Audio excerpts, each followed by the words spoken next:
అసెంబ్లీలో చాలా బాధ్యతగా మాట్లాడాలి. అసెంబ్లీలో ఒక అబద్ధం చెప్తే అది పొరపాటున జరిగి ఉంటే, అంటే మనకు తెలియకుండా అబద్ధం చెప్తే, ఇట్లా నాకు తెలియక పొరపాటు జరిగింది, దీన్ని నేను ఉపసంహరించుకుంటున్నాను అని ఒక రకంగా చెప్పచ్చు. లేదంటే నేను దీనికి బాధ్యత వహిస్తూ క్షమాపణ చెప్తున్నాను, దాన్ని విత్డ్రా చేసుకుంటున్నానని చెప్పచ్చు. అది వాళ్ళ వాళ్ళ సంస్కారాన్ని బట్టి ఉంటుంది, వాళ్ళ వాళ్ళ ఆలోచన తీరుని బట్టి ఉంటుంది. ఏదైతే వైఎస్ఆర్ కాంగ్రెస్ పార్టీకి సంబంధించినటువంటి సోషల్ మీడియా యాక్టివిస్ట్ ఎవరో ఒకళ్ళు పోస్టులు పెట్టారు అన్నది హోంమంత్రి తాజాగా అసెంబ్లీలో చేసుకొచ్చినటువంటి వ్యాఖ్యలు.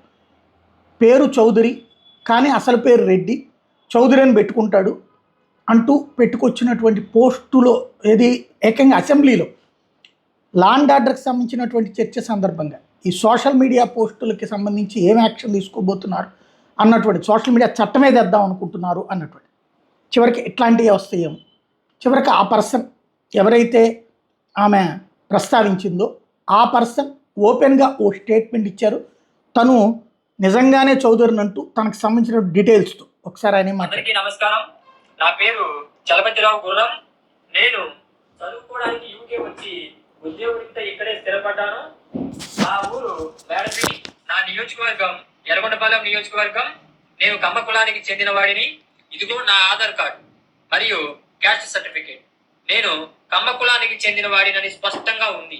కానీ నా కులాన్ని సాక్ష్యాధారాలతో నిరూపించుకోవాల్సిన పరిస్థితి రావడం చాలా బాధాకరం.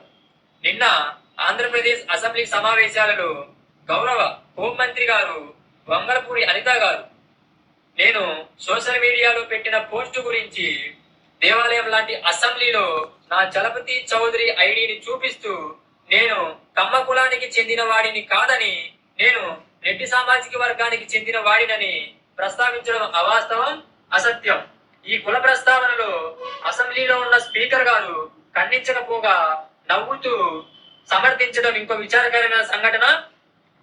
ఒక కమ్మ కులస్తుడు వైఎస్ఆర్సీపీకి కానీ జగన్మోహన్ రెడ్డి గారికి కానీ సపోర్ట్ చేయకూడదా?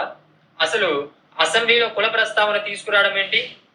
రాష్ట్రంలో ప్రజలు ఎన్నో సమస్యలతో సతమతం అవుతా ఉంటే వాటిని పక్కన పెట్టి రాజ్యాంగబద్ధమైన పదవిలో ఉన్న హోంమంత్రి గారు ఇలాంటి అసత్య వ్యాఖ్యలు చేయడం, దానిని స్పీకర్ గారు సమర్థించడం చాలా బాధాకరం.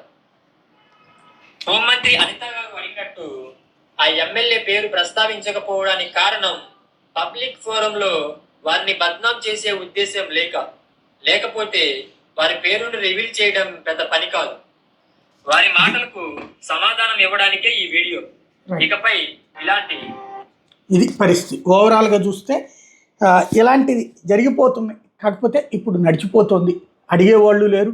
మామూలుగా అయితే కనుక సభలో లేని వాళ్ళ గురించి సభలో ప్రస్తావించకూడదు, బట్ అది జరిగిపోతున్నాయి.